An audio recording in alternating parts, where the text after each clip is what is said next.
जोधे साहब, नए मुकदमात आप पे बनाए जा रहे हैं, क्या कहना है? भाई अब क्या कह सकते हैं, अजीब मखलूक हुकूमत में है, अजीब मखलूक अजीब हरकतें करें। तो क्यों, मतलब क्या वजह है कि आपको इतना टारगेट बनाया जा रहा है? कभी आपको जो है बकरे के केस में, कभी मोटरसाइकिल के केस में, वजह क्या है? मैं समझता हूँ कि रसोई फोबिया हो गया। किसको, सूबाई वजीर को या किसी और बाअसर शख्सियत को? सबको, सब। सूबाई वजीर से लेकर ऊपर तक।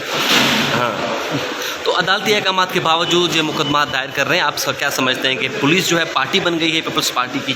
पुलिस रही नहीं, पुलिस वाले होते थे जो मुखिया SPO होते थे, वो गायब सिंह होते थे, वोटिंग होते थे, उसकी नौकरी करते थे। अब एक SP की मंत्री 3 करोड़ है, DID की 6 करोड़ पर है, तो जाहिर है उनको अपनी पोस्टिंग अजीज है। अब उनको इंसान से कोई सरोकार नहीं। ठीक है, थैंक यू।